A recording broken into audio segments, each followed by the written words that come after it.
ঘরের স্ত্রীর এত কাজ করে তারপর স্বামীদের মন পাওয়া যায় না, না পাওয়া যায় শ্বশুর শাশুড়ির মন, না পাওয়া যায় আত্মীয় স্বজনের মন।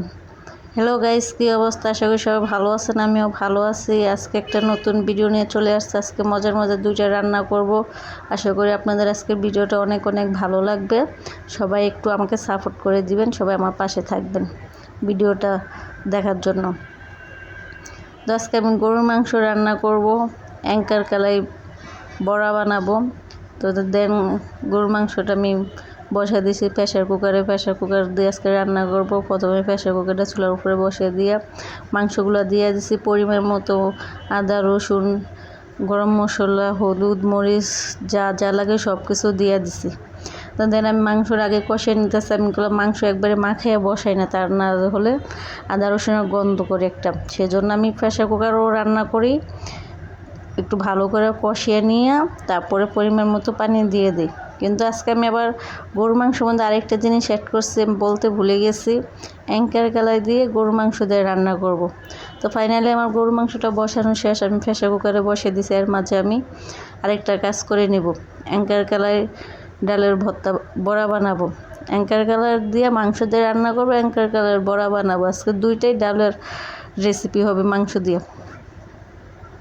তো দেন আমি শিলপাটাটা ভালো করে পরিষ্কার করে ধুয়ে নিছি, নিয়ে পেঁয়াজ মরিচ অ্যাঙ্কার কালাই দিয়ে সুন্দর করে বেটে নিতেছি।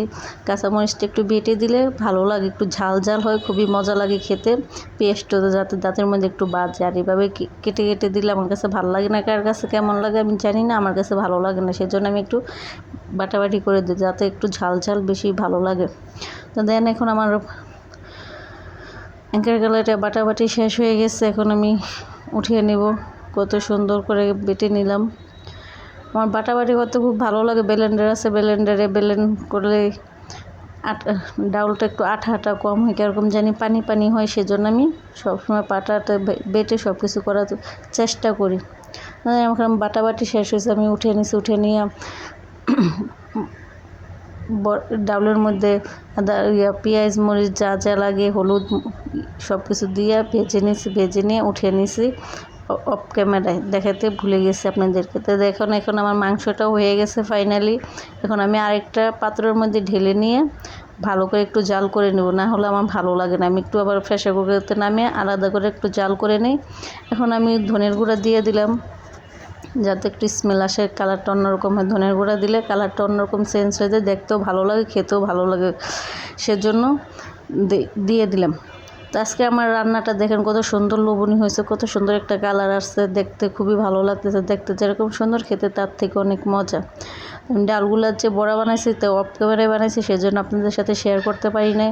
তো আজকে আমার রেসিপিটা কীরকম হয়েছে, কার কার কাছে ভালো লাগে সে অবশ্যই জানাবেন।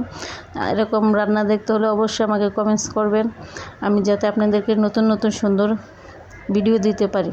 তো ফাইনালি আমার রান্নাটা প্রায় যখন শেষের দিকে চলে আসে, আমি তো চুলাটা মুছে নিতেছি। আমার অনেক কষ্টের চুলা, আমার অনেক একটা ভালো লাগার জিনিস, এটা আমি সব সময় পরিষ্কার করে রাখি। রান্না শেষ হওয়ার আগে আগে আমি একটু মুছে নিই। তো আজকে আমার দুইটা রান্না ফাইনালি শেষ হয়ে গেছে। এই হলো আমার তরকারির ফাইনাল কালার, কত সুন্দর কালার আছে। আজকে এই পর্যন্তই, আল্লাহ হাফেজ।